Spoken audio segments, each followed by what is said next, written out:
ela é irmã dele, eu vi ela lá com ele.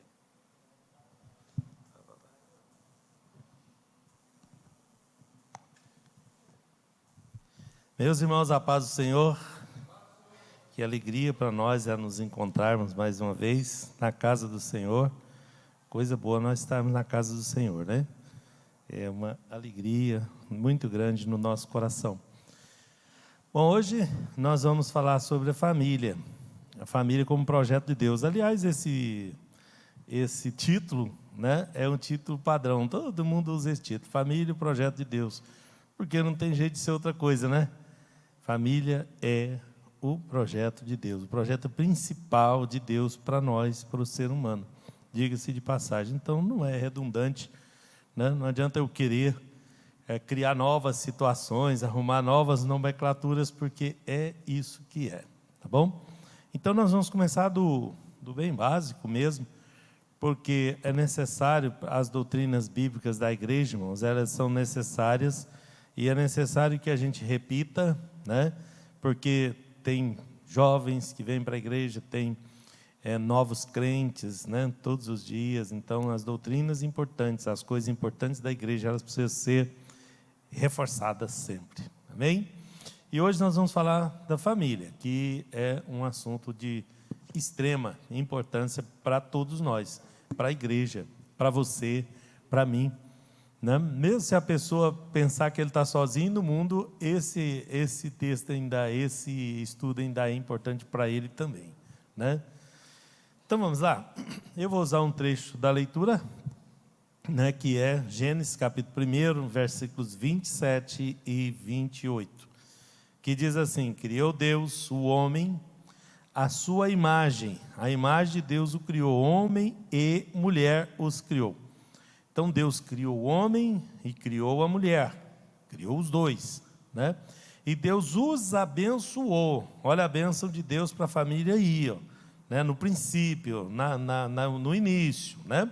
Os abençoou e disse-lhes: frutificai, multiplicai-vos e enchei a terra, e sujeitai-a, e dominai sobre os peixes do mar, e sobre as aves do céu, sobre todo animal que se move sobre a terra. Então, aqui está a ordem da criação. Então vamos, à medida que for andando, eu vou mostrando para os irmãos que tem umas coisas que nós precisamos ter bem claro em nós. Primeiro, Deus criou o homem e a mulher. Então, a princípio, todos nós somos criaturas de Deus e não filhos, porque de vez em quando dá os jovens chamam de treta, né? Eu não sei como é que nós vamos chamar, né? Aquele desconforto, porque muitas pessoas falam, todos nós somos filhos de Deus. Não, filhos de Deus é uma outra coisa. Primeiro, a priori, nós somos criaturas de Deus. Nós podemos nos tornar filhos de Deus por adoção, porque Deus só tem um filho, que é chamado, na Bíblia diz, unigênito Filho de Deus, que é Jesus, tá? O Filho único. Bom, então, se Jesus é unigênito, então ele não é primogênito, ele não é o primeiro, ele é o único, tá? E todos nós podemos, já criaturas de Deus, podemos nos tornar filho. Então, quem não se torna filho, continua sendo criatura. Só se torna filho aquele que vai receber a certificação de adoção, tá? De Deus. Mas a gente fala nisso, a gente volta nisso lá na frente. Primeiro vamos falar da estrutura familiar, tá? E segundo, Deus ordenou a multiplicação. Então, as formas alternativas de família que vão se criando, além de ser nocivas para toda a sociedade, elas ainda estão fora da bênção de Deus. Olha o que Deus falou ali naquele versículo 28. Ó. E Deus os abençoou e disse: frutificai e multiplicai e enchei a terra.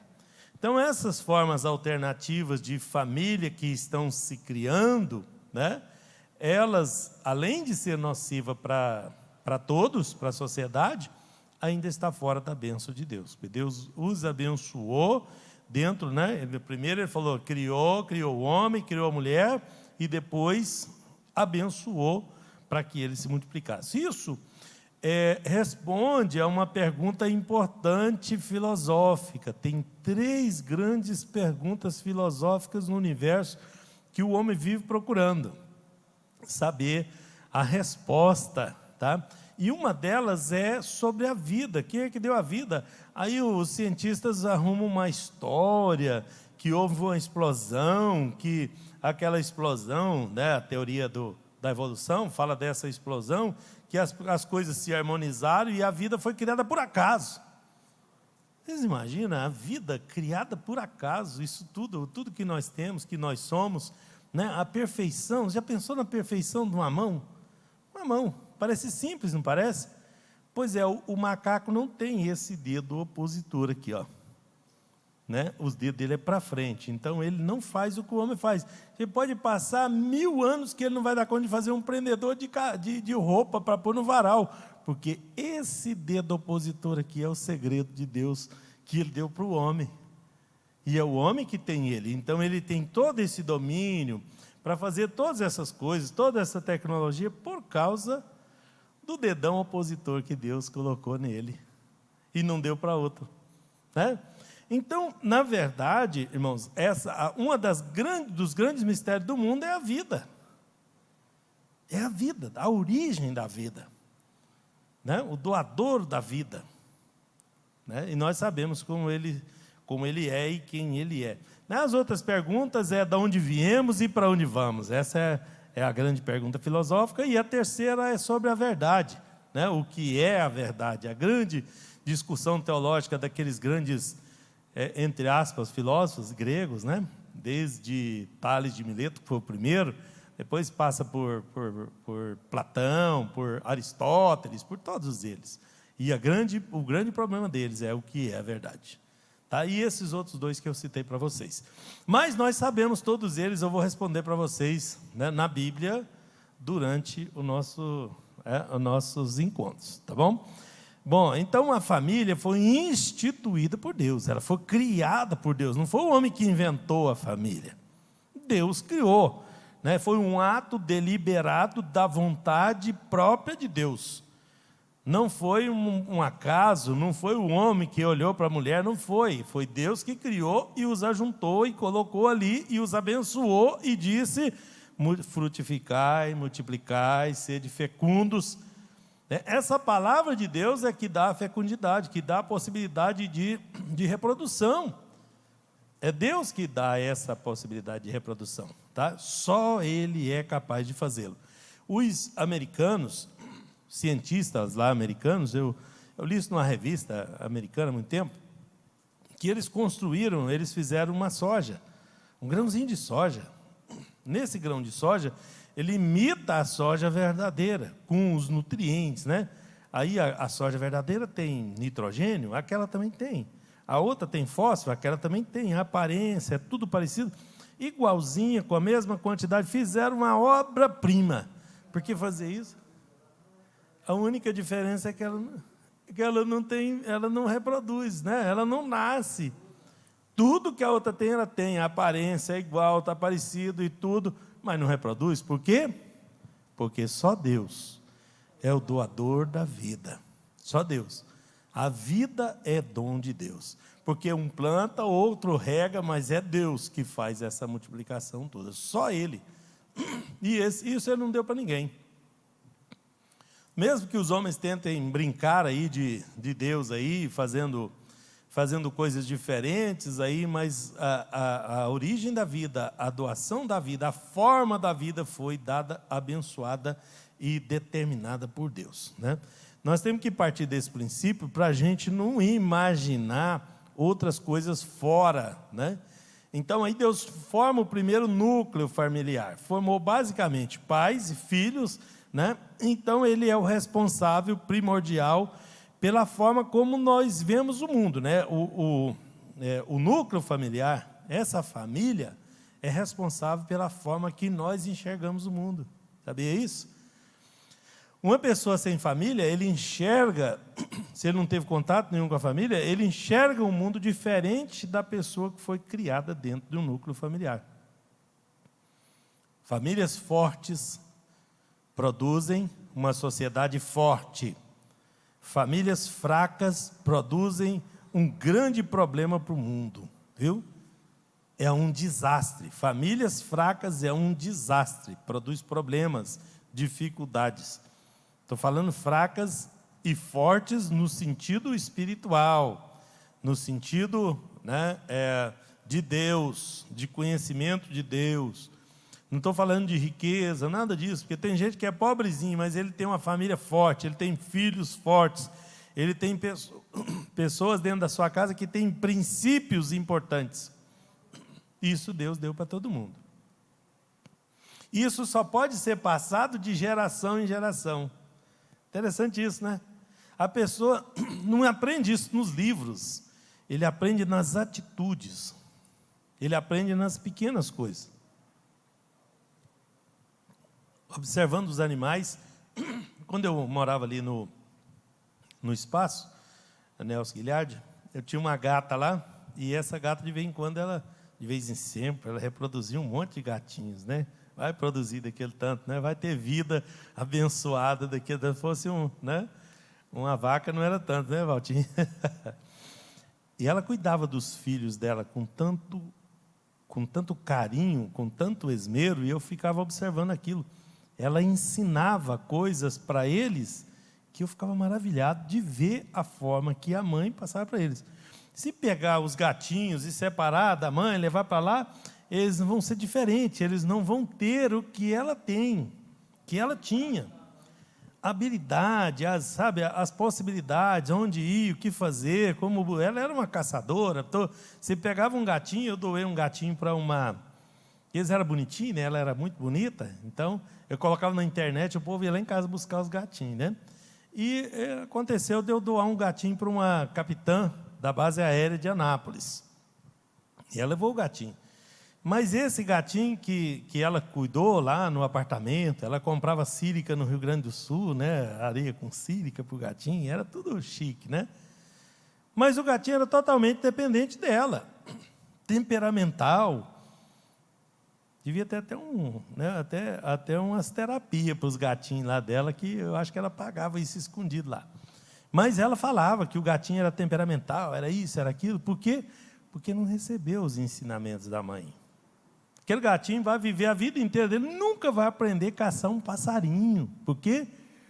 Porque ele não aprendeu as bases do lar. Se acontece isso com os animais, será que nós não somos inteligentes para saber que nós também precisamos de certos princípios que só podem ser passados de pai para filho?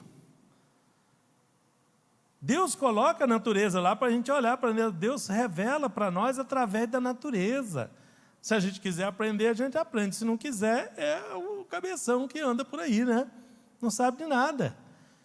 Porque Deus preparou a família para que ela colocasse nos seus descendentes, né, alguns traços, algumas características que ele não vai achar em lugar nenhum no mundo.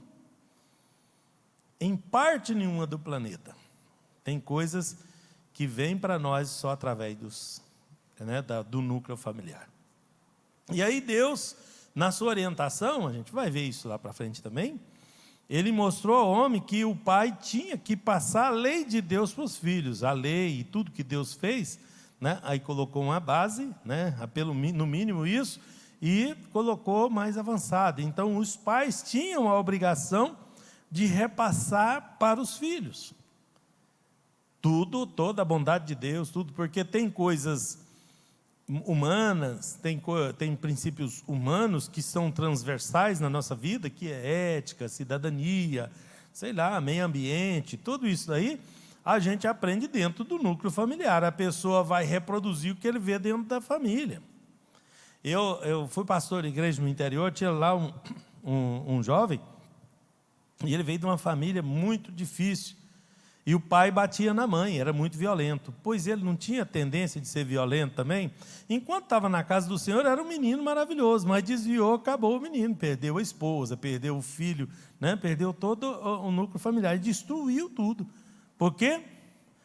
Porque ele multiplicou o que ele viu lá atrás, dentro do lar dele. E daí é que eu digo para vocês, quando o lar é um lar que tem os princípios cristãos, vai produzir filhos fortes. Isso é um perigo para o pessoal lá de baixo, não é? O inimigo. Já pensou? Lares fortes, filhos fortes? Isso vai desbancar o inferno. Então, o que ele faz? Luta contra a família, que é o que a gente vai ver, né? Então, através da família, o plano de Deus se manifesta para a humanidade. Todo o plano de Deus se manifesta dentro da família para a humanidade, detalhe por detalhe. E o inimigo está distorcendo isso, né? Tenta distorcer isso, né?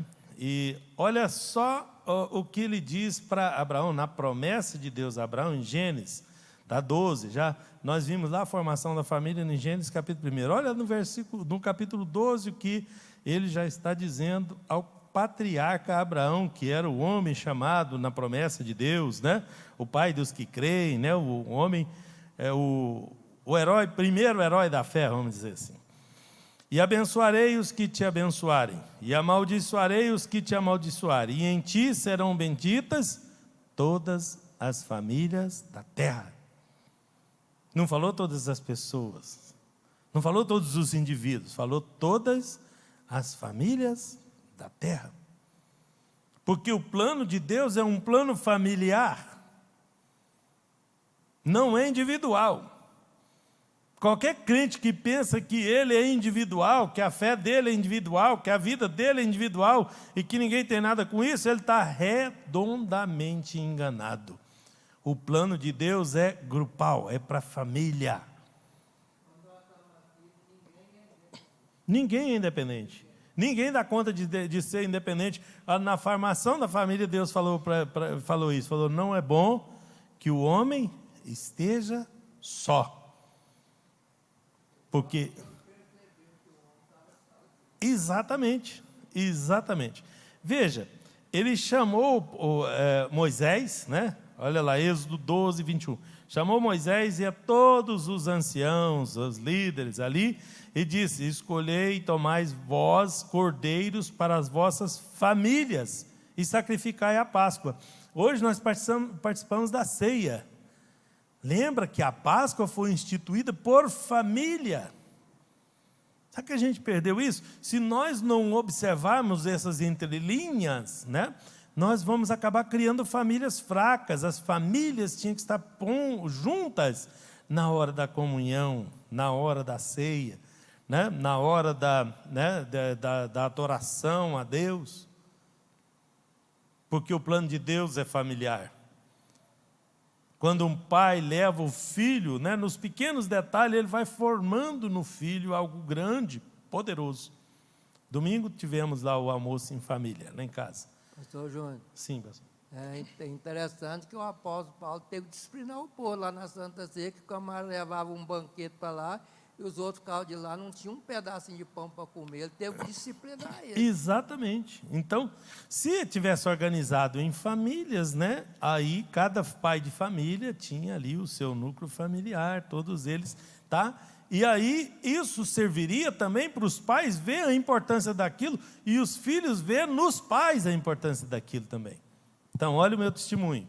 Domingo, no almoço de família, chega lá a minha filha, os 3 netinhos, e o meu genro. Aí os netinhos, ainda pequeno, né? Aí um vai passando direto, porque gosta demais da casa do vovô, vamos para casa do vovô, e passou direto. O pai chama, volta aqui, menino, toma a benção do seu vô. Parece uma coisa simples, mas eu já vi muito pai falando, não, hoje os filhos não tomam benção mais, mas você ensinou para eles. É os filhos dele que está falando, reclamando dos próprios filhos, fala, não, meus filhos não tomam benção. Por quê? Porque não foi ensinado. Isso é importante? Vocês não imaginam o tamanho da importância disso. Isso cria laços familiares importantes. É valorizar. De respeito, de amor, de comunhão. O filho vai crescer com aquilo. Não, eu cresci, eu já vi artista famoso. Não, eu morava no interior, cresci, benção pai, benção mãe. Quer dizer, agora eu não sou mais, mas eu já fui. Você perdeu uma coisa mais maravilhosa da sua vida. Você perdeu a conexão da vida. A conexão, porque nós somos conectados um no outro. Você perdeu aquilo, está sozinho no mundo, tá? A própria sorte. Interessante, olha Mateus agora, no Novo Testamento, olha que último versículo. Os irmãos conseguem ler daí? Vamos ler todo mundo junto enquanto eu tomo água? Porque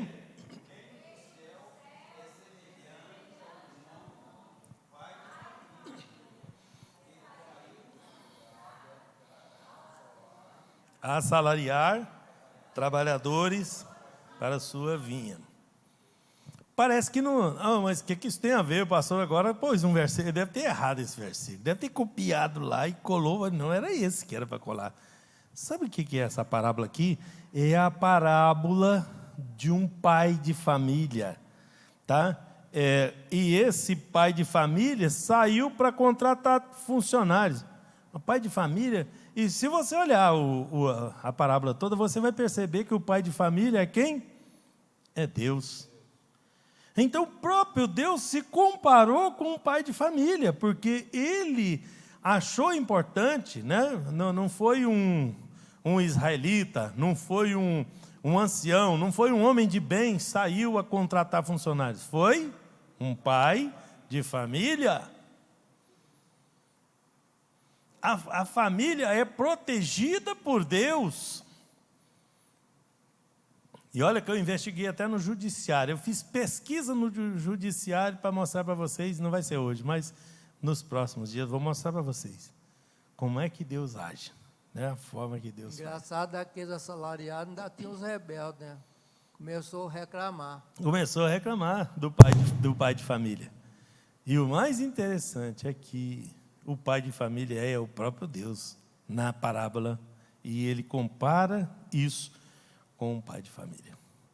Então isso está bom demais para ser verdade, né? Está bom demais, família e tal. A gente fala, mas hoje em dia, sabe aquelas pessoas nostálgicas? Hoje em dia não é assim mais não, as coisas mudou e tal. É a gente que contribui para isso, porque a gente permite. Não, família é assim, é o plano de Deus. Deus instituiu a família. Deus colocou as coisas para ser desse jeito aqui. E aí já falei para vocês que família forte produz filhos fortes, forte espiritualmente, forte emocionalmente, tá? Hoje nós estamos produzindo uma geração fraca, que precisa de terapia constantemente. É claro que tem casos e casos, viu, irmãos? Mas tem casos específicos também. Mas, de um modo geral, as pessoas são fracas emocionalmente. Por quê? O que faltou? Um núcleo familiar forte. Pastor Júnior, sim. O que mais está separando os filhos dos pais hoje é o celular e televisão. Então, vamos falar desses ataques. Bom, os ataques... Você tem noção de quanto vale uma coisa pelo preço que se paga por ela, certo? Qualquer coisa, ele vale o valor que se paga por ela. Então, quando você vê algo que está sendo bombardeado pelo inimigo, é porque aquilo é importante. Então, pelo tanto que o inimigo usa de recursos e de meios para destruir a família, a gente vê o tamanho da importância da família. Como é que nós sabemos o quanto a família é importante? Pelo tanto que Satanás luta contra ela. Como é que você sabe o tamanho da importância da igreja? Pelo tanto que Satanás luta para derrubar ela. Como é que você sabe a importância dos valores transferidos de pai para filho? Pelo tanto que o inimigo luta para destruir isso. Para tirar a comunhão. Então, veja, ataques à família. A família é um campo de guerra, de batalha. Então, você não está solto no mundo. Você é um pai de família, você é líder de um pelotão de guerra. E o inimigo vai lutar contra a sua família. Eu entrego a minha família na mão de Deus e sumo no mundo lá e deixo eles na mão de Deus. Que isso? Que líder relapso é esse? Que deixa os seus comandados para trás? Não é mais fácil, né, transferir? Não, eu entreguei para Deus. Quem entregou para Deus, rapaz, a responsabilidade é sua. Fez igual Pilatos, então Pilatos lavou a mão. Você acha que Pilatos lavou a mão, tirou a culpa dele? Não foi eu não, eu lavo minhas mãos. Tem pai de família que lava as mãos. Fala, não, esses filhos aí eu entrego para Deus. É Deus que olha, é Deus que cuida, é nada, é você que cuida, é você que olha, é a responsabilidade que Deus te deu. E é um campo de guerra.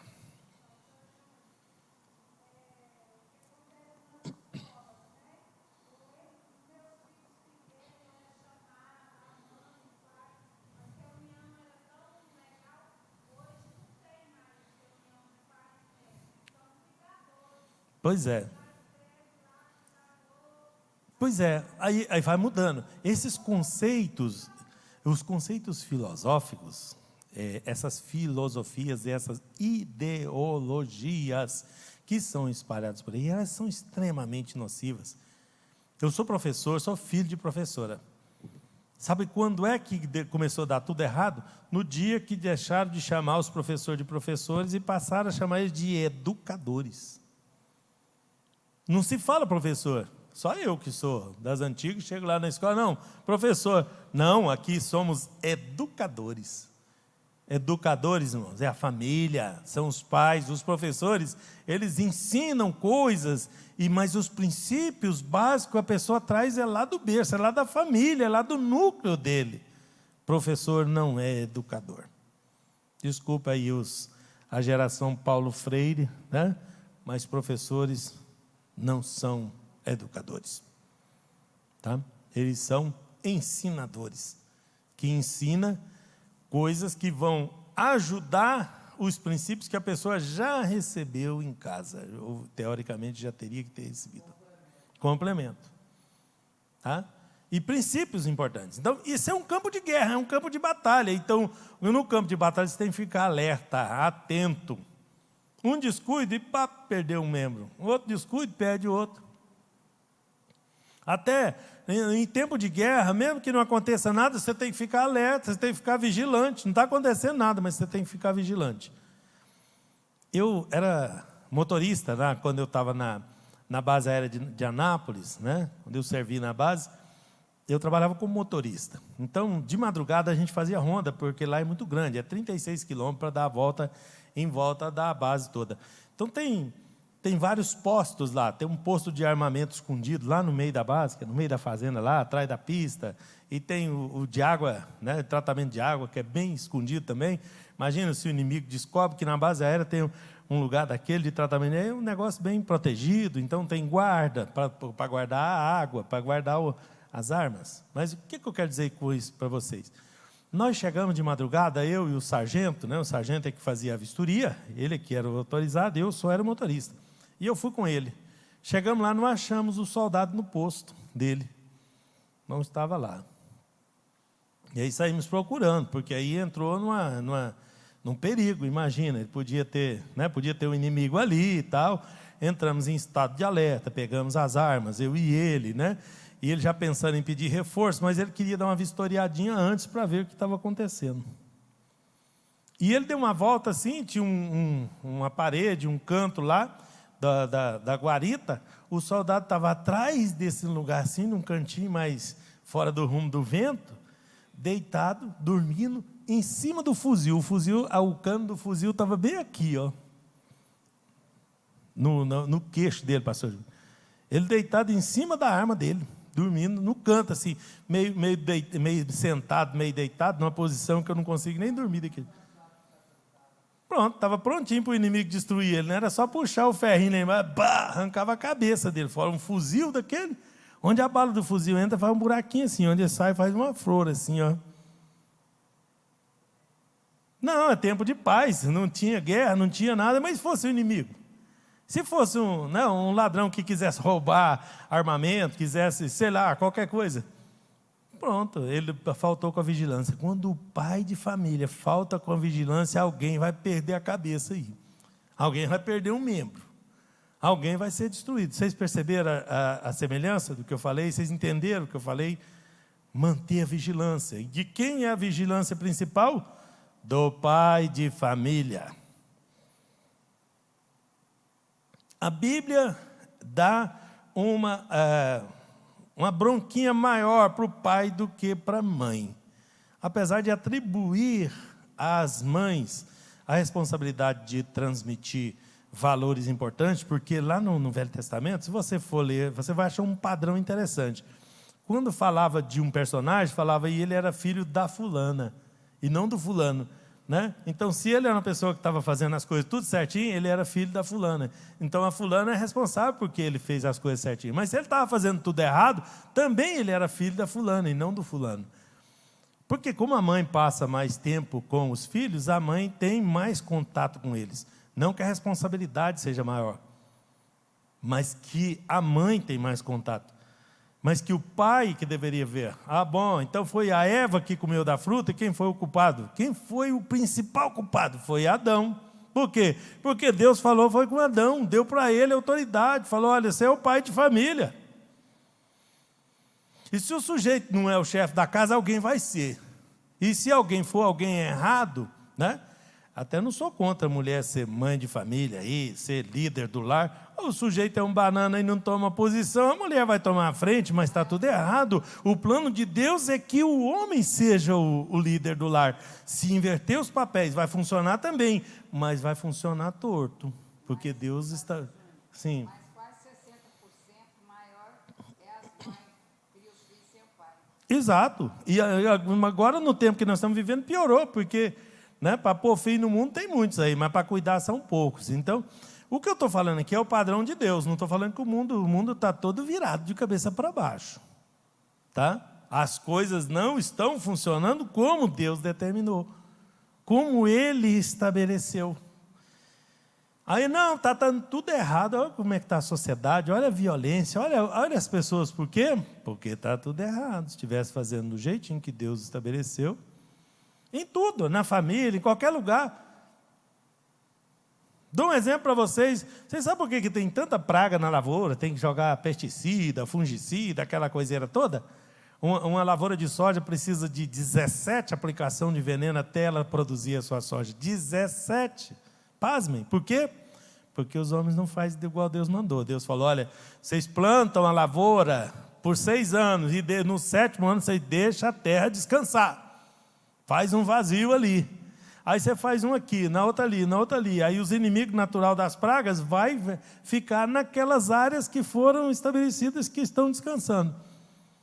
Não teríamos as pragas que temos. Temos as pragas por quê? Porque fizemos errado. Ora, se lá na lavoura funciona, e lá na família, imagina. Os problemas que nós temos, porque não cumprimos. Deus deixou para fazer assim, então por que não faz assim? Não, mas porque agora modernizou, as coisas mudaram, mas Deus não mudou. As consequências da gente mudar é que vem. A conta vem, né? Então, resumindo, nós estamos num campo de batalha. O pai de família, todo dia ele tem que pensar, eu estou num campo de batalha. Eu tenho que achar um jeito aqui de ajudar a minha família, de cuidar do meu pelotão. Esse pelotão aqui é minha responsabilidade. Deus deixou esse núcleo familiar na minha responsabilidade. Eu tenho que dar conta disso. Eu tenho que dar conta da minha administração. Todo pai de família devia ouvir isso. Devia, não devia? Todo pai de família tinha que saber que Deus deu aquela responsabilidade para ele. Porque eu conheço uns irresponsáveis que eu vou falar, e são até meus amigos, viu? Gente bem próxima.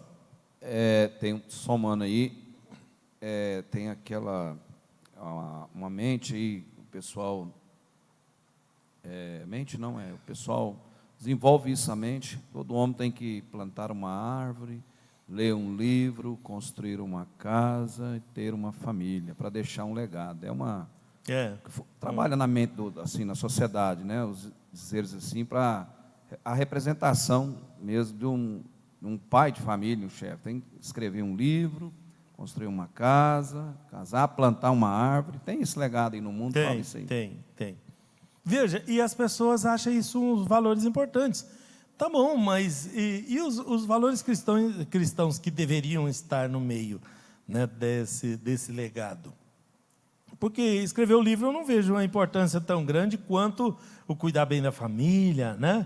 Às vezes a pessoa é bem limitado com relação às palavras, à colocação das coisas. Então, isso não é tão importante, mas as pessoas lutam para manter esse legado, essa tradição de plantar árvore, eu já plantei muitas, né?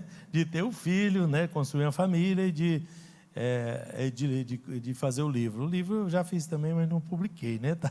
Ainda está no... Quando eu saí lá de Monte Carmelo, Dourado Quara, a nossa região lá, depois de 10 anos, eu voltei lá. 10 anos. Não dá 9 anos, mais ou menos. Eu me recordo lá, aqueles pés de tamarindo, pé de mangueira, no mesmo lugar, dentro das fazendas lá plantava aqui, a pessoa, o agregado fazia lá e plantava, né? Deixava lá. Mesmo lugar, uma coisa. Então, que a coisa é marcante isso aí. É marcante. Eu também aconteceu comigo. Eu fui na fazenda onde minha bisavó morava, e lá hoje é a casa da minha prima, né? E eu estive lá visitando a minha prima, e tem uns pés de manga lá que eu plantei junto com a minha bisavó.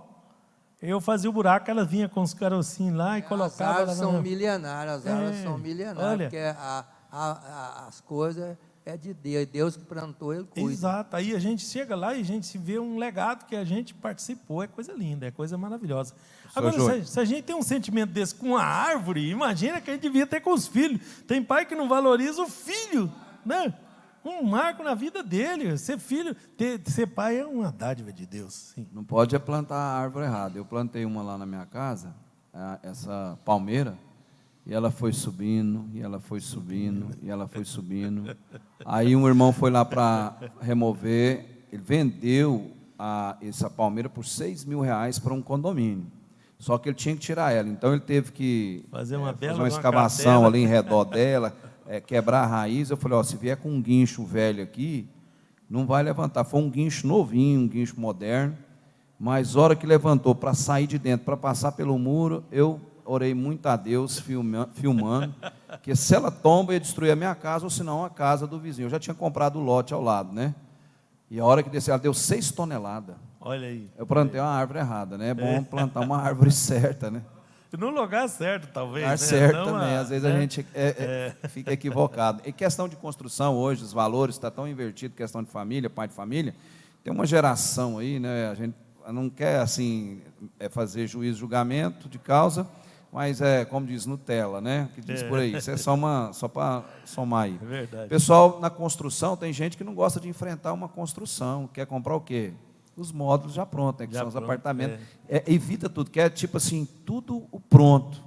Não é daqueles costumes, igual meu pai falou aí, você está falando, nós estamos falando, a construção, isso é muito gratificante para a pessoa. Isso aí, tem pessoas que não valorizam isso, mas um chefe de família, isso tem um valor... Tem um valor muito grande. Muito grande. E quando isso é desvalorizado, né, eu chego, compro, estou lá com a minha casa, aí eu construo lá uma área gourmet, um localzinho lá. Aí depois eu chego na família, não, isso aqui ficou feio, isso aqui ficou no lugar errado, você fez com tanto carinho, você não sabe a dificuldade que foi. Né? Então, bênção é coisa particular, cada um tem a sua, o que serve para você não serve para o outro. Então, não toma a vida do outro para servir de medida da sua. Não toma o que as pessoas gostam para servir. Eu gosto disso, mas ninguém gosta, isso é pai, isso é ruim, isso é... antiquado, então, eu sou o tal do antiquado, porque eu não abro mão da minha convicção por causa dos outros. E ninguém deveria fazer isso, né? Agora eu vou viver dentro do padrão ditado, estabelecido por terceiros? Não faz sentido, né? Não deveria fazer sentido. Mas por que faz? Por causa daquilo que o pastor Juvenil falou, da televisão, do celular, da rede social, de tudo isso, você vai criando um padrão que não é o nosso. Né? Vai tentando impor em nós e minando a família. Existe uma orquestração do mal contra a família. Cada detalhe daquele, eles têm um motivo, um objetivo. Então tem que ficar de olho. Mãe tem que ficar com um olho no gato e outro no passarinho. No caso, na gata, né? Na filha, um olho na gatinha ali e outro no passarinho e outro no lobo devorador que está em volta. Então, os pais têm que cuidar. Tá? Então, há uma guerra. Né? Então, a família está sendo torpedeada. Você liga a televisão. E é interessante que tudo é feito lá, né? Ajustado para a pessoa torcer para o lado que está errado. Né? Aí cria uma situação, e aí toda a pessoa, quando ele vê, ele está já querendo que, né, que o errado vira certo e que o certo vira errado. Isso não parece que é uma orquestração do mal?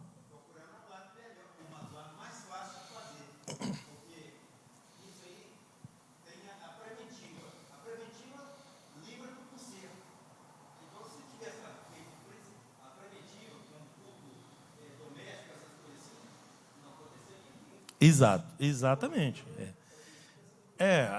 Tem muita coisa que pode ser feita, né? Então, assim, a gente vai apontando os problemas, trazendo as dificuldades, mas tem também as soluções. O que pode ser, o que poderia ser feito? Uma das coisas, já adianto para vocês, gente, não adianta você querer obrigar as pessoas a fazer as coisas, nem os filhos, nem ninguém. Porque de vez em quando eu tenho esse problema. Eu sou conselheiro de família, de vez em quando tem esse problema. O pai quer obrigar o filho, né, a fazer do jeito que ele quer. Obrigar ele para a igreja, não é assim que funciona. Já vou te adiantando. Isso é ideologia de esquerda. A esquerda é que manipula as pessoas. Você não tem que manipular os seus filhos, você tem que ensinar a eles o que é importante, e ele vai guardar os seus ensinamentos, ele vai fazer aquilo por prazer, porque quer. Vai memorizar, porque se ele fizer obrigado, uma hora vai... O meu pastor falava que se a gente espremer demais, sai entre os dedos, né? É assim que acontece? Se espremer, sai entre os dedos, pois vai sair. Em algum momento vai sair. Não sai hoje, não sai amanhã, tem uns que saem com 30 anos depois, mas sai. Aí mostra as garrinhas, mostra que a insatisfação. Aí, né, de repente, está brigando, a vida inteira, o senhor me obrigou a ir na igreja, me obrigou a isso. Não se obriga ninguém, se ensina. Pastor Júnior, muito jovem que está fora da igreja, não, eu ia na igreja porque meu pai e minha mãe me forçavam a ir. E está fora da igreja hoje, não quer nem saber de igreja. Por isso, não quer voltar. Por quê? Porque não soube fazer, não é empurrando, não é arrastando. O pai, de vez em quando, tem que mostrar autoridade e tudo, falar o que é importante, ser mais firme, mas no máximo isso. No máximo isso. Se tentar forçar, quebra, tá? Porque se não tem elasticidade suficiente para dobrar, né? Se você forçar a barra, quebra, né? Trinca na emenda, como diz o caipira. E se trincar na emenda, não tem cola que arruma, né? Você pode fazer uma gambiarra ali, durar mais uns dias, vai quebrar de novo no mesmo lugar, né? Porque não é a mesma composição, tá? Então, a família é a batalha mais renhida que nós travamos. E tem gente que nunca orou pela família, por exemplo, orar pelos filhos, orar pelos netos, orar. Eu não estou falando orar assim, falando, aquela... Não, estou falando batalha espiritual mesmo, entrar na batalha, conversar com Deus, chorar na presença de Deus, porque, olha, eles estão expostos. Tem um monte de inimigo querendo. Eu tenho 3 lindos netinhos, irmãos, eu oro por eles, eu converso com Deus, mas miúdo mesmo, falo, Senhor, tem misericórdia. Olha a exposição dos bichinhos, olha aí, está vindo aí, inteligente, bonito, é tudo que o inimigo quer, tá? Quando a sua horta está bonitinha, que a vaca quer enfiar a cabeça por baixo da cerca e levar suas alfaces. Vaca nenhuma quer horta feia, sem nada para ela não, cheia de agrotóxico, não, quer as bonitas, as bem cuidadas lá. Um filho bem cuidado, uma família bem cuidada, o inimigo está com um olhão desse tamanho, ó.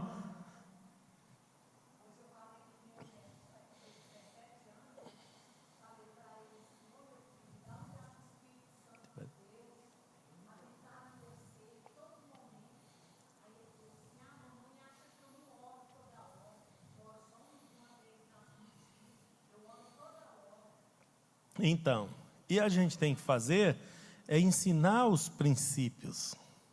Por menores que sejam, aquela comunhão, aquele momento, aquela coisa, isso vai ficar para a vida inteira.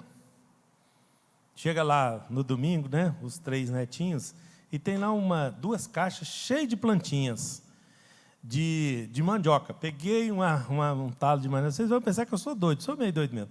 Peguei os talinhos de mandioca, cortei talinho por talinho, peguei uma gema daquele, cada um daqueles, comprei um pacote de copo descartável, né? Enchi de terra, botei os meninos tudo com a mão na terra lá e tal, e plantamos essas mandiocas. Molhou, né? E eles foram embora. E eu continuei molhando, quando eles chegaram lá domingo, as mandioquinhas estão tudo desse tamanho assim, ó.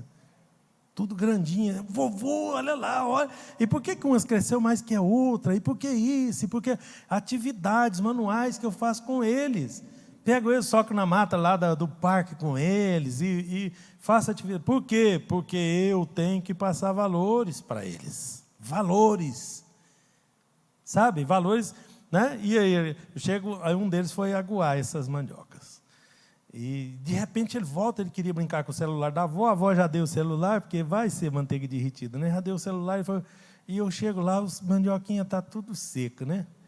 Eu fui conversar, ele parece advogado, aqui ela vai ser advogado, viu, pastor Juvenil? Fui conversar com ele, mas as mandiocas estão tudo secas lá, você não molhou as mandiocas, bora lá arrumar a coisa. Não, vovô, é porque o sol, tem 5 anos, hein? 5 anos.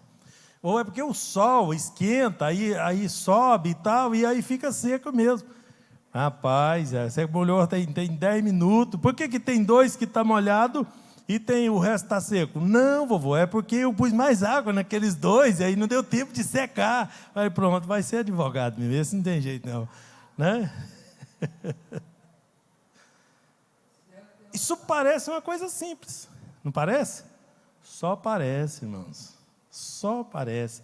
Ali eu ensino cidadania, eu ensino valores, eu ensino cuidar, eu ensino plantar, ensino o que eu dou conta. E nem sou o responsável, eu estou lá para estragar neto. Quem tem que ensinar é os pais lá, os pais que cuidam, né? E eu estou lá ensinando os valores, que eles vão levar para a vida inteira. Do mesmo jeito que a minha bisavó me ensinou, plantando manga. Eu e minha avó plantando manga. Eu chego lá hoje, tem gente chupando manga lá, né, se deliciando, eles nem sabem como é que aqueles pés de manga foi para lá, pois fui eu que plantei, junto com a minha bisavó. Veja, né? Então, essa é o ciclo da vida, tá? Muitas pessoas, os inimigos, irmãos, ele tem saqueado a família. E eu citei aqui 4 itens para a gente começar nosso raciocínio, porque nós vamos pensar, nós vamos pensar juntos, irmão, pensar em solução, pensar, né, o que Deus fez, o que Ele faz e o que nós temos que fazer, tá?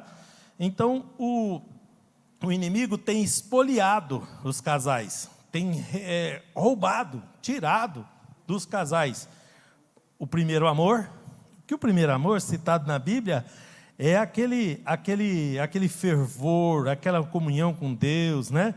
É aquela coisa maravilhosa, e o inimigo tira isso, ele mina isso, né? Eu conversando com um crente antigo há um tempo aí, e ele estava fazendo umas coisas lá, e falei, você não faz isso aqui não, porque já sou velho aqui, de fé, eu já estou tarimbado, né? E tal, ele já perdeu o primeiro amor faz muito tempo, e ele estava falando para mim não entrar naquela situação, e ele já, um crente velho, e já com essa dificuldade, né? E não sabia nem como fazer para voltar para trás, porque ele não queria que eu entrasse, ele mesmo não queria sair, ou não dava conta, ou sei lá o quê, né? Segundo, o diálogo na família, irmãos, o diálogo entre os casais, o diálogo na família está cada vez mais complicado, porque uma coisinha vira uma coisona enorme, uma faísquinha vira uma fogueira enorme, e quando a pessoa é mais incisiva, de natureza mais forte, mais vingativo, né? E aí, nas coisas pequenas, a pessoa vai... Eu aconselhando um casal, até outro dia eu vi uma pessoa citando isso aconteceu comigo. Eu estava aconselhando um casal, isso faz muitos anos, né? E eu falei isso nas igrejas aí, de vez em quando eu vejo um repetindo isso aí, pastor. Mas o casal estava para separar por causa da pasta de dente, porque naquele tempo, agora não é mais não, agora é um tubinho plástico, né? Mas no meu tempo, né, quando eu comecei na igreja, era um tubinho metálico, né? De alumínio, do material bem, né, uma liga bem leve, né? Aí a gente ia espremendo ele até né? Aí tinha uns cabeçudão que vinha e exprimia lá na frente, aí a pasta voltava toda para fazer ali para frente. E aí o casal, não, mas você não pode fazer assim, você tem que fazer assim e tal. É claro que eles tinham desavença, outros problemas, outras dificuldades. Mas ele estava para separar por causa da pasta de dente. Não, nem isso aqui. Ele não faz. A vida inteira explicando, falando que não pode ser assim, que tem que ser assim. Quem é que separa por causa de uma pasta de dente, irmãos? Isso é falta de comunicação, de entendimento, sei lá. Né? Aí a pessoa fica implicando o outro. A mulher fica esperando o marido chegar, leva uma bronca do patrão lá e chega meio nervoso em casa e fala, agora eu desconto. Acabou o gás, vai comer. Aí pronto, aí já botou pimenta na comida para o resto da... Né? Aí, em vez de ter a sabedoria, né? De ser a companheira, de ajudar, depois a gente inventa uma para os homens também. Viu? As mulheres não vão ficando alegrinhas não, que agora sobra para vocês também, né? Então o diálogo, a comunicação está ficando complicada. Sempre foi complicado, né? Então, lá atrás já era, né? Mas nós podemos melhorar isso. Se a gente identifica o problema, se a gente vê que pode melhorar, que pode abrir mão, porque a maioria das pessoas, sabe qual é o maior problema dos casais que eu tenho aconselhado? Não ter marcha ré. Ele não abre mão de 1 milímetro. Ele quer que o outro abra mão de tudo, mas ele não. Então, e tudo na vida é uma negociação, né? Aí um chega um pouquinho, outro chega um pouquinho, vai chegando num acordo. Se não tiver acordo, irmãos, é sofrimento para a vida inteira. No desacordo. Eu conheço gente que não faz acordo de jeito nenhum. É na família, é no serviço, vive trocando de emprego, né? A mulher não sei como é que aguenta ele, mas a vida deles é uma dificuldade, porque você tem que estar sempre aconselhando e tal, e é aquela coisa toda. Faltou diálogo, faltou negociação, faltou marcha ré, faltou reconhecer, faltou uma porção de coisa. Então, tem coisa que pode ser feita, mas isso tudo é o inimigo que vai botando. Eu vi um pregador falando isso uma vez e achei interessante, né? Que o inimigo, Satanás, anda com um saco de cunha e uma marreta nas costas. Vocês sabem o que é cunha? Com um negócio de ferro cônico assim, que eles usam para rachar lenha, né? Faz um buraquinho, bota aquela cunha, mete a marreta, a lenha abre. Depois que você põe a cunha, aí já era, já rachou a madeira, já não tem volta mais, não volta mais, né? Então o inimigo achou uma brechinha, ele bota uma cunha daquela e chega a marreta. É uma parábola isso. Se deu brecha, o saco de cunha está nas costas dele, ele está prontinho para botar um entrave, não é? Interessante isso, né? Bom, romantismo é outra coisa que é roubada. O romantismo. Isso não pode perder nunca, irmãos. Não pode perder nunca. E na outra parte da vida da gente, eu vou falar sobre isso mais profundamente noutra aula hoje. É só uma introdução, né? Nós vamos dar continuidade nesse assunto, tá? Mas muitos casais estão perdendo essa parte. Não, eu já estou velho para essas coisas. Que estou velho, coisa nenhuma. Né? Semana passada eu falei para minha esposa, nós vamos comer uma pamonha, nada pamonharia. Tem um irmão lá de Aparecida que abriu uma pamonharia, pastor, nós vamos comer uma pamonha lá, eu e ela. Aí ela resolveu comer em casa porque tinha outras coisas para fazer, mas está de pé o convite, né? Ainda vamos lá, né? Um dia larga tudo para trás, bora lá para o shopping. Eu nem gosto de ir no shopping, vocês não contam para nada, está ali no Otagaia, viu? Mas eu vou, por quê? Porque eu tenho, né, que fazer o que ela gosta também, né? Eu gosto de pescar, ela detesta muriçoca, e eu vou pescar, ela vai para o shopping. Está vendo onde é que a gente rompe com as coisas? A gente arrebenta com as coisas? Então, tem que haver aquela negociação, tem que ter o... Né? Não, isso acontece muito, é disso que eu estou falando. Aí a pessoa às vezes abre mão de uma coisa, mas para o bem. Mas você tinha que gostar. Você não vai mudar a pessoa. Você não muda a pessoa. Ou você convive, ou nada. Ou o único jeito é separar, né? Porque mudar a pessoa não vai. Ele não gosta, pronto, acabou.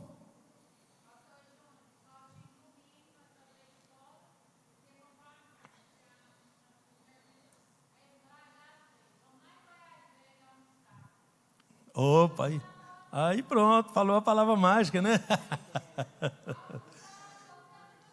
Isso é romantismo, não é? Não é? Uma alegria, tal, né? De companheirismo e tudo. Então é isso, tem que ter, né?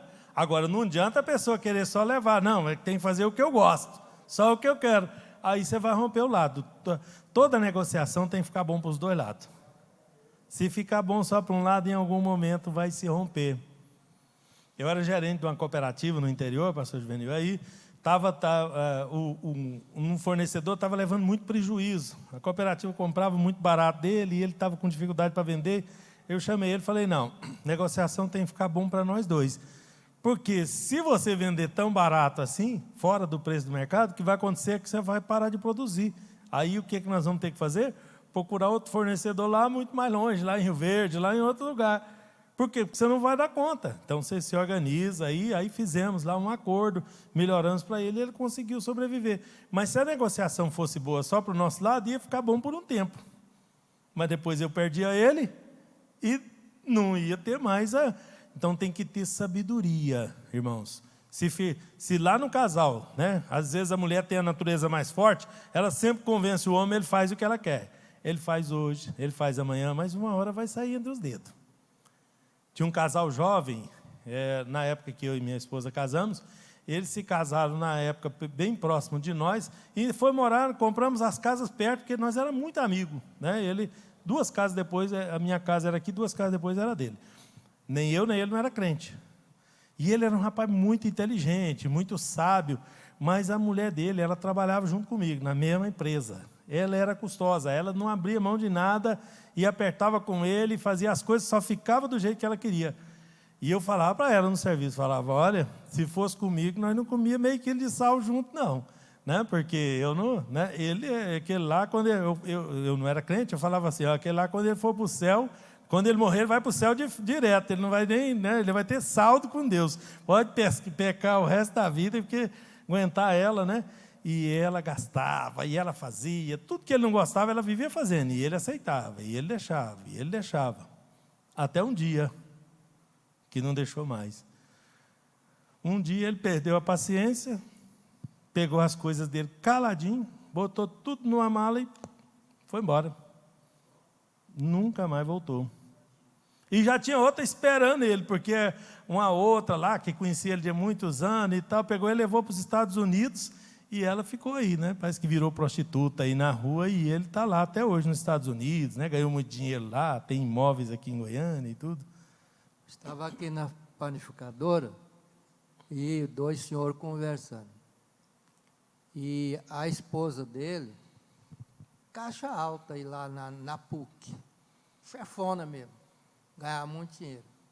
E ganha ainda, ela não morreu não. Aí, eu fico falando para fulano, a fulana, não, eu não posso nem falar dela, porque o problema é que ela é trabalhadora demais. Mas o que ela faz comigo eu não dou conta, não venço. Separei dela. E um rapaz ainda novo, mais ou menos 50 anos, e ele falou assim, ela é chefona lá, ganha muito dinheiro, mas eu não dei conta dela, porque ela prioriza mais as coisas lá do que a minha pessoa. Eu não dei conta. Vou falar disso também. Não dei conta de vencer ela, não. Está vendo? E ele conversando com um colega dele aqui na panificadora, e eu observando. E aí o que aconteceu? Rompeu o laço familiar. Ela queria isso, eu falo para vocês, aquela amiga minha, ela não queria. Ela sofreu pra caramba. Mas enquanto estava no relacionamento, tinha que ser do jeito dela. É ela que mandava. Ou era do jeito dela ou nada. E vai um dia, vai outro dia, acontece uma coisa, acontece outra. Acabou que ela perdeu. Ela perdeu, né? E então a negociação tem que ficar boa para os dois lados. Toda negociação é assim. E no casamento não é diferente, né? O que ela gosta? Eu tenho que saber o que ela gosta. Eu dou umas erradas feias de vez em quando, mas depois a gente conserta, né? Mas aí ela também tem, né? Tem que, de vez em quando, abrir mão, alguma coisa, né? Que é para a gente conviver, né? Que não é fácil. Não é fácil para ninguém, irmão. Você acha que 2 pessoas que veio de lares diferentes, com cabeça diferente, criado completamente diferente, é claro que vai ter divergências. É óbvio que vai ter divergências, né? Aliás, se pensasse igual, não ia dar certo também, né? Você já pensou que se fosse igualzinho, ia romper do outro lado? Quando é diferente, rompe de um lado, mas quando é igual, rompe do outro. E rompe mais rápido ainda. Se os dois forem igualzinhos, dá zebra. E mais rápido do que quando é diferente. Mas dá para negociar, dá para viver, tá? se a gente colocar Deus, é a regra de Deus, e o limite de Deus, e a régua de Deus na nossa vida, tá? E aí a gente consegue, porque se for pela natureza humana, vocês estão vendo o que está acontecendo com os casais aí, ó. Difícil você achar um casal agora, recente, que vira o primeiro ano casado. Porque já casa assim, não, se não der certo, separa. Já casa com um pensamento. É fácil demais, né? Aí aí vai ter contrariedade? Vai ter embate? Vai ter problema? Qual é o lugar que não tem essas divergências? Quem é que não tem? Todo mundo tem. Aí se a pessoa não está disposta a suportar isso, aí vai acontecer o que está acontecendo, né? Sai de um relacionamento, entra no outro, aí pensa, eu saí de um problema, eu vou pegar um negócio melhor, aí pega outro problema diferente, aí só trocou o problema de lugar, né? Esse problema não é mais, mas eu tenho outro problema, né? E problema vai, e problema vem. Não tem relacionamento que não tem dificuldades, que não tem embates. Então eu vou dizer para vocês, nós temos 30 e quantos, uma vez esqueci? Sem brigar. Não brigamos. 36. Sem brigar. Ah, não, mas não tem jeito de não brigar? Tem. Não diz que nós não temos dificuldade. Mas se eu chegar em casa meio contrariado, com a avó atrás do toco, né? Você já chegou em casa com a avó atrás do toco? O que ela faz? O que ela faz? Fica caladinha, fica na dela, não fala nada. Se eu chegar lá e ela tiver com a avó, a tia e a irmã tudo atrás do toco, o que eu faço? Calado. Aí não dá briga. Porque um não querendo, dois não brigam. Eu não estou querendo ser melhor que ninguém, não. É o meu jeito, o nosso jeito de trabalhar, sabe? De tratar. Porque eu tinha o meu avô, que era meu exemplo, olha a importância do exemplo familiar. E meu avô tratava minha avó muito bem. Os dois já estavam velhinhos, o Zé Iraci conheceu. Ele era uma benção, né? O pastor de Avenida também conheceu, mas o Zé Iraci conheceu mais, né?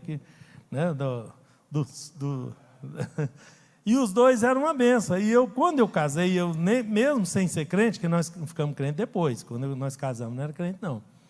Eu pedi para Deus, eu fiz uma oração no dia que eu casei, falei, eu quero ser um marido igual o meu avô é para minha avó. Quero ser daquele jeito. Errei para caramba, tropecei para caramba, deu muita coisa errada, mas pelejamos junto, vencemos junto. Teve muita adversidade, teve problema na família, os meus irmãos, as irmãs dela, todo mundo teve problema. E nós estamos aí, ó, virando o calendário de novo, né? Para a glória do nome do Senhor. E aprendemos com Deus, né? Aprendemos com os nossos exemplos. Ela tem uma mãe sensacional, espetacular. Eu tenho uma família maravilhosa também, tá? E aí nós juntamos tudo isso. E tudo isso foi benefício para nós. Dê aí. Tem que ter acordo. Não anda junto se não tiver de acordo. Anda hoje, anda amanhã, mas uma hora racha, né? Na família, porque aí tem interesse. Ah, não, vou aguentando por causa dos filhos. Ah, vou aguentando. Irmãos, quando a pessoa suporta o outro, vai acontecer um quebra lá na frente. Se a palavra for essa, suportar, não vai suportar muito tempo. Ninguém dá conta, né? Pois é, mas aí já é outra coisa. Agora, no casamento, né? No casamento, a pessoa suporta hoje, suporta amanhã, mas uma hora a coisa desanda, né? Então, vamos identificar os problemas, onde é que o inimigo coloca as travas dele, as cunhas dele, o que ele faz para tentar destruir, porque ele luta o tempo todo. Você vai dormir agora, não vai? Daqui a pouco está todo mundo em casa dormindo. O inimigo não. Ele está trabalhando e procurando um jeito de te derrubar. Ele veio para matar, roubar e destruir.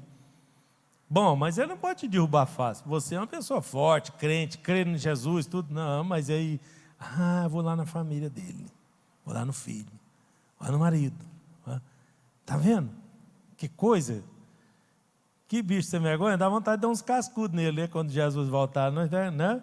Mas Jesus não vai deixar isso também acontecer. Então, essa é a... Tá? Então, nós temos que aprender a nos defender, a ensinar as pessoas, a passar valores. Eu tenho que passar valores para a minha família, para as pessoas que estão em volta, tá? Como faz o nosso presidente, pastor Juvenil. Gente, isso é uma sombra maravilhosa, né? Descansar nessa sombra é uma sombra de aprendizado. Para mim sempre foi, tá? Porque teve muitos valores. Eu vim torto do mundo, quebrado, né? Acabado, fui parar na sombra dele. E estou aprendendo até hoje, graças a Deus. Por quê? Porque tem valores para ensinar. Tem coisas para ensinar. Porque tem pessoas que você aprende com ele. Todo mundo tem alguma coisa para ensinar. Tem gente que você aprende para ele como não se deve fazer, né? Não tem gente que ensina isso para a gente, pastor? Como não se deve fazer, é do jeito que ele faz, né? Aquele lá. Mas outros já nos ensinam o caminho correto, o caminho do bem.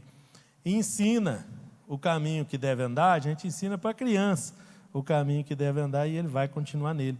Ele pode dar uma tropeçada aqui, a coisa não dá certo ali, mas lá na frente ele volta para ele, porque ele sabe onde é o caminho. Ele sabe como é que é o negócio. Tá bom? Hoje chega, né? Depois a gente continua no próximo encontro. Terça-feira eu espero todo mundo aqui de volta. Combinado? E convida outras pessoas, que aí eu já vou começar a pegar mais pesado um pouquinho, né? Tá bom?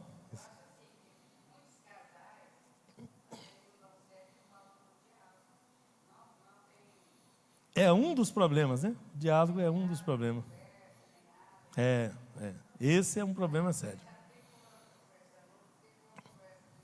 Aí o inimigo entra no meio, ainda bota uma coisinha ali, né? E fala, não, aí pronto. Aí, Tá bom, Deus abençoe, volta aqui, pastor Walter, né? E na próxima a gente continua meditando nisso.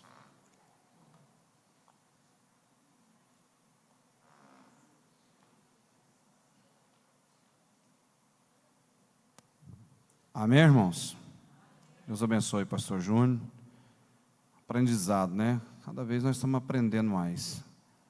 Toda família tem algum problema, né? Não tem nenhuma família que é perfeita, mas nós, com a palavra de Deus, nós caminhamos para poder aperfeiçoar e melhorar diante de Deus, né? Com muita humildade, pedindo a Deus sabedoria para conduzir família, né? Marido, esposa, filhos, um mundo que está uma corrida maluca, né? Desesperada, tanta coisa aí, vai desintegrando a família. A verdade é essa, né? Os filhos começam a não obedecer mais.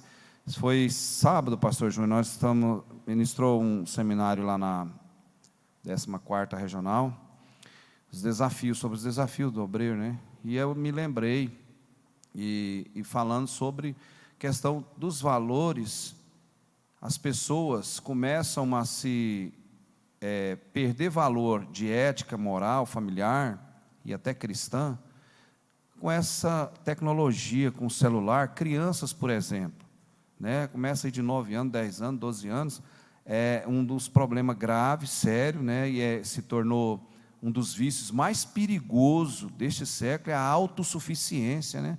As crianças já, desde pequenininho, já começam com essa habilidade, entrando na internet, e indo quando é fé que não dá valor mais em pai, não dá mais benção.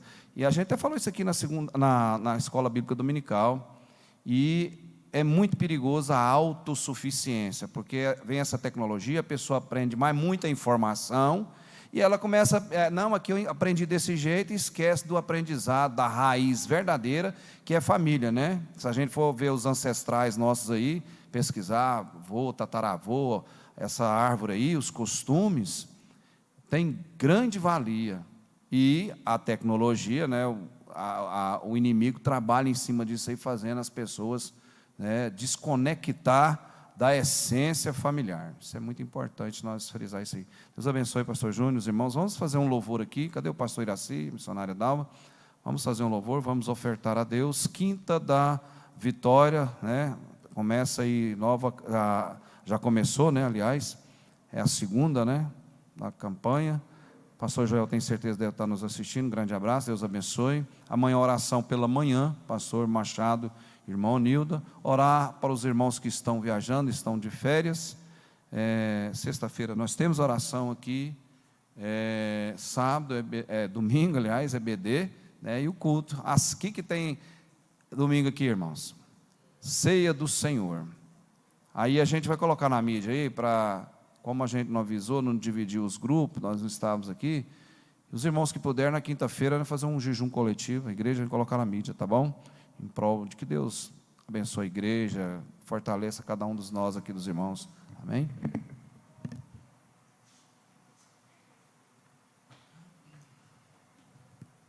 Cinco, 64, primeira estrofe e coro.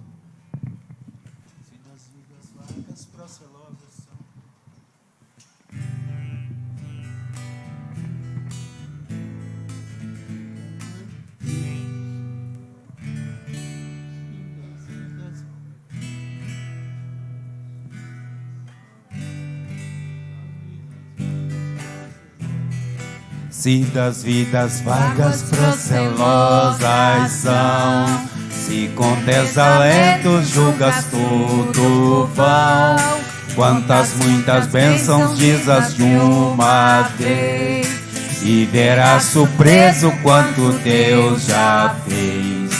Quantas bênçãos dizas, quantas são, recebida da divina mão. Vem dizê-las todas de uma vez, e verás surpreso quanto Deus já fez.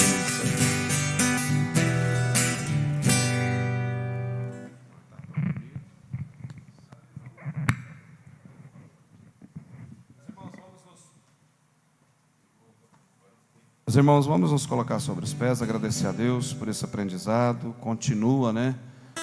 A família tem muita coisa para nós aprender sobre a família. Nós sabemos que Deus é o provedor para tudo, em todo sentido para a família, no amor, na segurança, no desenvolvimento de afetividade, de todos os aspectos. Então vamos orar para as famílias e agradecer a Deus por esse aprendizado mais uma vez, amém? Oremos ao Senhor. Deus maravilhoso, Deus Pai, muito obrigado.